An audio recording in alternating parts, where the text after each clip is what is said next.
habari njema ya ufalme itahubiriwa, ndipo ule mwisho utakapokuja. Manake Kristo haji kulinyakua kanisa eti kwa sababu kuna vita, haji kulinyakua kanisa eti kwa sababu watu wanatukiana mauaji yanatokea. Atakuja kulichukua kanisa kwa dalili moja, injili ikiwafikia watu wote.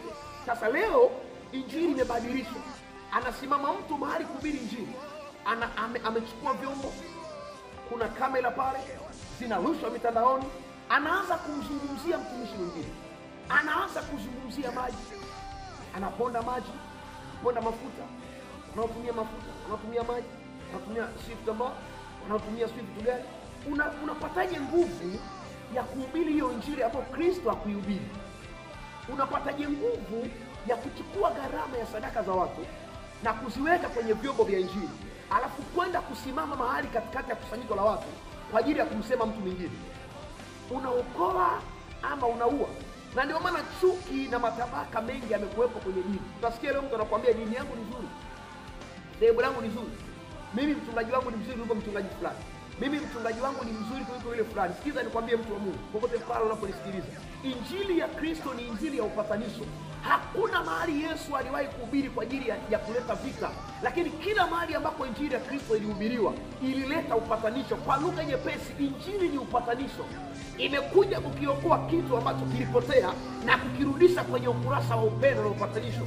Unapataje nguvu ya kuweka mikutano ya injili mahali? Wewe mtumishi wa Mungu, unapataje nguvu ya kuweka injili mahali na kumsema mwingine vibaya? Unapataje nguvu ya kuweka injili mahali na kumsema, mara atasema mfuta, mara ataponda, anatumia mfuta, anatumia uchawi? Unashuhudiaje hicho? Shida sio wewe kuhubiri. Vipi kwa wale wanaokusikiliza? Wewe sio mhukumu. Ndio maana Yesu akasema jiepusheni na hukumu, mwacheni Mungu mwenye haki ya hukumu mwenyewe. Na anasema usihukumu usije ukahukumiwa. Simamia ofisi yako, simamia maono yako, simamia njia ambayo Mungu amekuweka hapo. Tujaribu kupunguza maneno.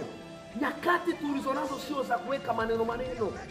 Unakuta mtu ameweka mkutano mahali, wamekusanyika mamia watu, zile ni roho za watu, hazijaja kwa ajili yako, zimekuja kwa ajili ya Mungu anayepatikana ndani yako. Na hata bila wewe pia Mungu anaweza kujinunulia mtu mwingine na zile roho zikamwendea. Unaposimama na kuanza kuhubiri injili ya kumponda mtu mwingine, unaposimama na kuanza kuhubiri injili ya kuponda vitu, sikiliza, muda tulionao hatuna muda kupoteza. Hatuna muda kupoteza kabisa. Unapataje nguvu ya kuweka mkutano wa injili mahali na kuanza kumsema mtumishi wa Mungu vibaya? Unapataje nguvu ya kuweka mkutano wa injili mahali na kuanza kumsema mtumishi mwingine vibaya? Ni nini ambacho wanawajengea watu waliokuzunguka? Kwa hiyo leo tumeweka matabaka sasa. Utakuta mtu anamchukia mshirika wa mahali fulani, anasema yule simpendi kwa sababu kanisani kwao anatumia maji, anatumia mafuta, anatumia chumvi na kadhalika. Unapataje nguvu ya kumchukia mtu mmoja mweka duniani? Unapataje nguvu ya kumchukia mtu ambao uhai ulioko ndani yake haujui hesabu yake wala hujui gharama zake, haijalishi ni mtu muovu? Unapataje nguvu ya kuweka chuki na yeye?